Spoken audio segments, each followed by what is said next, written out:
Welcome back to Becoming You Again. I'm your host, Karen Nelson. I'm a certified divorce confidence coach, and this is the podcast where I teach you how to reconnect with yourself, create emotional resiliency, and live a truly independent life so you can have an even better life than when you were married. Hello, everyone. I'm back. I've got a little cold right now, and so I apologize as my voice is not at 100%, but I still wanted to get out this podcast episode because I think today's topic is a really important one for so many of you as you go through your divorce. Today is all about feeling more confident. So let's dive in. My job as a life coach for divorced women is to help women learn to love themselves again by creating more self-confidence and a more loving relationship with themselves after divorce. I truly believe that if everyone loved themselves more and had more self-confidence, that our world would literally have zero problems. Now, I know that this sounds like the most delusional, nice idea ever, but I think that we can all start with ourselves, and that is where change is truly possible. So let's talk a little bit about what confidence is and what confidence is not. Confidence is an emotion.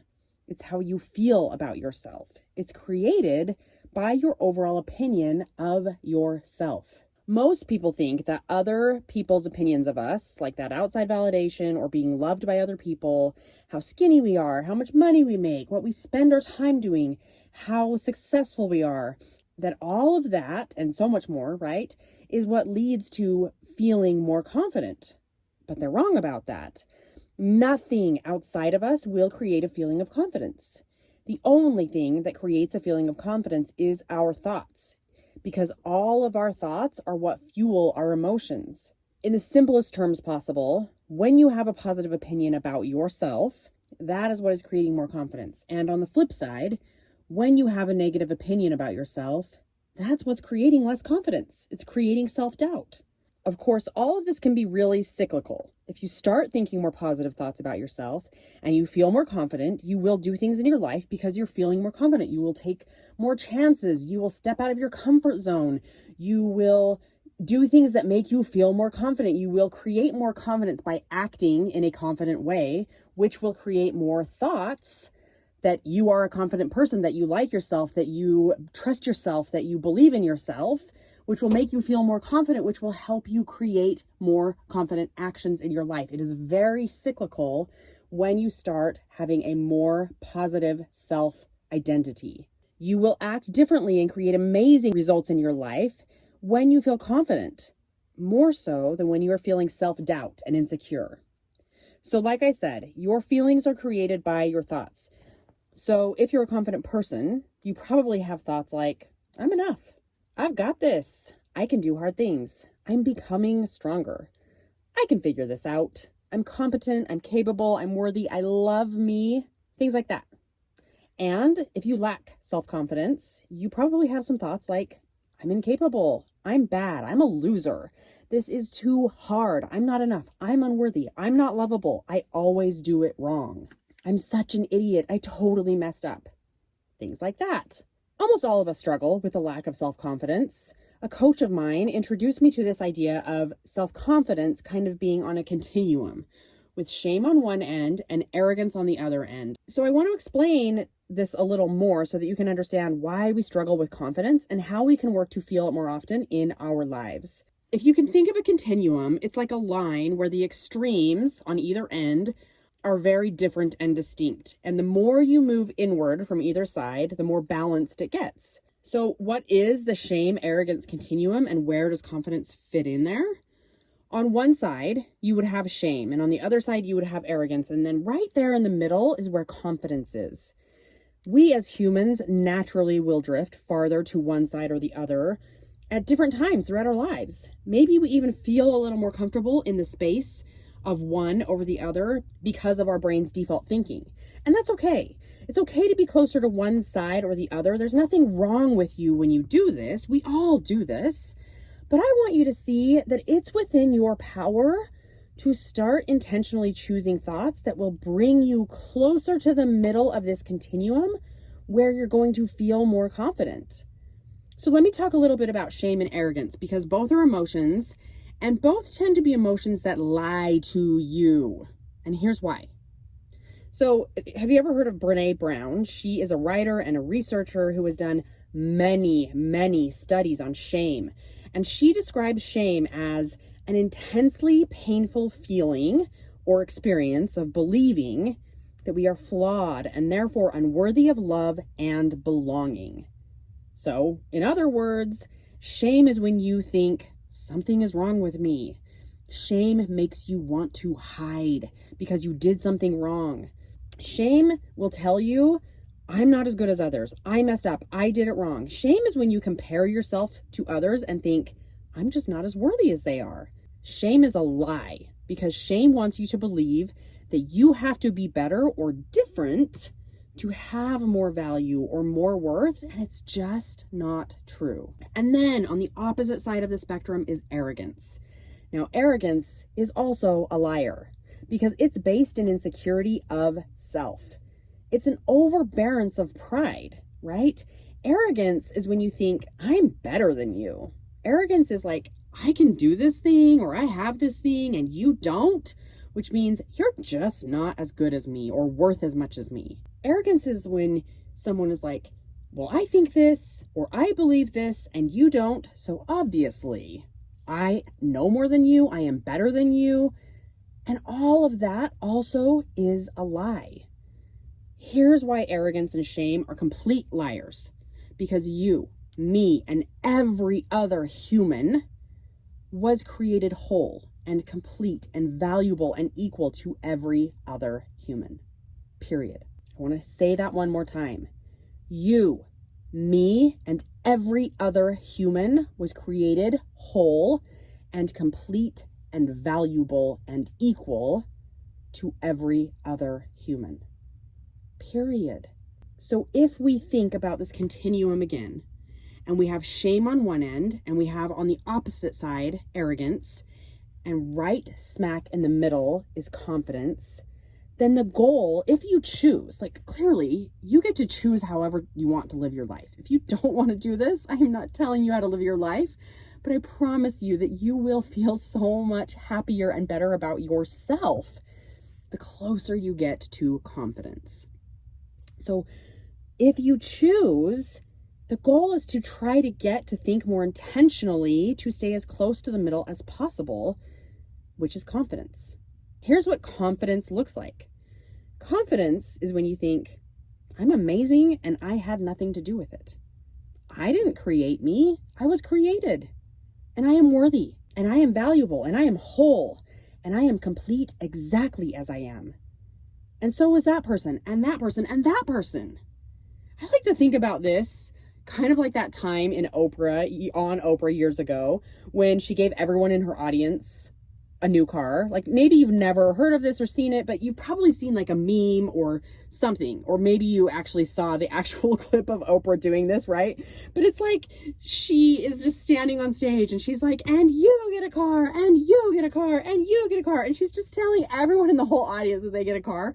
And that's kind of how this worthiness and value and, completeness is for every human. It's like, and you're worthy, and you're valuable, and you're worthy, and you're valuable. It's like every human is equally as worthy and valuable and whole and complete. None of us is any better or worse than anyone else. And true confidence is really understanding that with humility and acceptance. Confidence feels loving. Confidence is trusting. It is faith-filled. It is belief-filled. It is open. It is whole. True confidence feels so amazing. And here's what I want you to understand about it. Confidence feels incredible. And shame feels terrible. And arrogance feels awful. So if you were going to choose out of all three of those, one feels terrible, one feels awful, and one feels incredible and amazing, like which one would you want to choose overall? Of course you're going to choose confidence, right? Sometimes when I teach this concept, people will say, Yeah, but isn't confidence just like selfish? Because then all you're doing is thinking about yourself and showing off and all that. And I show them that feeling confident is actually the complete opposite of selfish or showing off. Because when you feel confident, you're not constantly thinking about yourself because you don't need to. You truly believe at your core that you are capable and worthy, and you accept every part of you. It doesn't mean that you think that you're perfect or you never make mistakes. None of that. That is not part of confidence at all. Confidence is when you know that there are parts of you that are showing up and have it all figured out, and there are parts of you that make mistakes and still struggle with things, right? And it's accepting all of that. And because you know that about yourself and you accept that about yourself, your thoughts are not constantly on you, are not constantly on how terrible a person you are or how you're so much better than everyone else. You're focused on living your life and helping and serving and loving. Do you see that difference? So I'm going to ask you some questions that I want you to answer on your own when it comes to confidence, because once you answer these questions, you're going to have a better idea of why you want more confidence in your life and what your life can look like when you begin to feel more confident. What do you think the benefit would be to creating more self-confidence in your life? What would change about you if you felt more confident? So this is what I came up with when I answered these questions for myself, but I want you to answer them for yourself too, whether you do it now and pause the podcast and come back or do it later, it doesn't matter.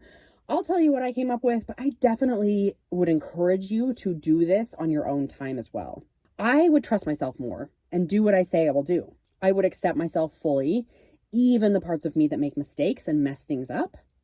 I would give myself compassion and grace when those things happen. And I would give others compassion and grace when I recognize that they too are having human moments and messing up. I would be able to feel all of my emotions, even the negative ones, even the scary ones, even the hard ones, knowing, completely trusting myself that no emotion is too hard to handle or too hard to make it through. And I would be able to make decisions in my life and make those decisions right for me, rather than crossing my fingers, oh gosh, I hope it works out. And I would instruct people on how to treat me by how I treat myself. So how do we actually feel more confident and create this feeling more often in our lives, especially if we tend to fall more on the side of shame or arrogance? Well, the first and most important step to being able to create more self-confidence is being aware of your thoughts about yourself and how you feel about yourself, right? I will say this in probably every podcast episode I do, because I'm telling you, this is the one eternal truth of the universe: awareness. Awareness is where everything begins, and it will change everything when you start to recognize what's happening in your head, when you start to become aware of what you're thinking about yourself. This is the way, this is the path, this is the opening to change, and it always will start with awareness. So how do you treat yourself? How do you think about yourself? How do you talk to yourself in your head? Start paying attention to this so that you can understand why you don't feel confident in this moment.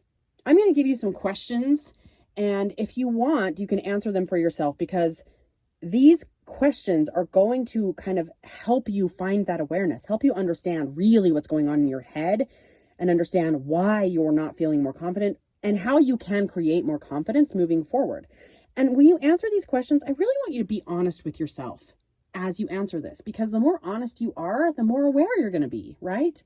So take a few minutes, write down your answers from your own life. I'm going to give you my answers as examples, but please, please, please spend some time really seeing what's happening in your brain to be able to take a look at what you're thinking about yourself, so you can gain some more awareness about where you are right now. What does self-confidence mean to me? You get to answer that for yourself, but for me, self-confidence means that I know I can handle any emotion that comes into my life. The worst thing about feelings, emotions, are the thoughts that come along with them. And if I can trust myself that in any given moment, if it gets too hard or too heavy, or I'm spinning down a rabbit hole, I can take myself out of my head and into my body, and I can process through those emotions, then I have the confidence to know that I can handle anything. It means that I can trust myself to do what I say I'm going to do more often than not. And it means that I'm going to show up for myself when I'm down and when I need to be loved and when I need to be supported and when I need to be validated. Do I have a lot of self-confidence? Why or why not? Now, only you can answer this question, but it's one that you have to be willing to look at rather than be afraid of answering. You won't get any leverage over changing it if you're not willing to look at the answer. So for me, some days I have a lot of confidence and other days not so much. It's ongoing work that I continue to do because I love me and I want to get better at feeling more confident more often. What thoughts do I have that are preventing me from feeling more self-confident? So many of my thoughts that were preventing me or still do prevent me from feeling more self-confident are things like, I'm not enough. I'm always doing everything wrong, or I did that wrong. Or often for me, this is a big one that I still work on today, is I apologize. I say I'm sorry, even when there's nothing for me to apologize for. Even when I've done nothing wrong, I will take that on and apologize for it. And that's something that I have to work on. Or I'll think, I really have to fix this, or I shouldn't have said anything and then everything would be fine. And the more I can become aware of when those thoughts show up in my head, the more I can be willing to just let them go, to, give myself some grace and compassion and move forward and feel more confident in who I am rather than leaning more to one side or the other of shame or arrogance. The next question is, what results do I have in my life that self-doubt has created? What I created in my life through self-doubt was a marriage where I was pretending to be someone else. I wasn't authentic to myself. I was trying to people please in order to manipulate the situation so that my ex or my children would feel a certain way. And that created more self-doubt in myself and more pretending of being someone that I wasn't. So what is not having self-confidence creating in your life for you? And then the last question is, what results do I want to create in my life when I feel more confident? Again, this is something that only you can answer for yourself, but it's definitely worth asking the question and taking a look at. So for me, what I want to create in my life was a life of helping people, a life where I give myself permission to be fully me, the good, the bad, all of it, everything in between, right? A life where I love me and I don't beat myself up and I don't go to that inner critic as often as I used to. A life where I have confidence to show up exactly as I want to. No more pretending. What kind of life do you want to create by having more self-confidence? So we've got some awareness of the thoughts that are keeping you in self-doubt, that are keeping you in shame or keeping you in arrogance. And we've got a better picture of what's holding you back from feeling more self-confident. And that's a good place to be, because awareness is always what will open the door for us to move to our next best version of ourselves. All right, my friends, that's what I have for you today. I'll be back with another episode next week on Becoming You Again, and hopefully I'll be feeling a little better. My voice will be a little less squeaky and high and cracked, but I thank you for being here, and I will talk to you next week. If you like what you heard on today's podcast and you want to know more about working one-on-one with me, you can go to www.karennelsoncoaching.com and schedule your free consult to find out more. That's www.karennelsoncoaching.com. Thanks for listening. If this podcast episode agreed with you in any way, please take a minute to follow, rate, and leave a comment. And for more details, make sure to check out the show notes by clicking the link in the description.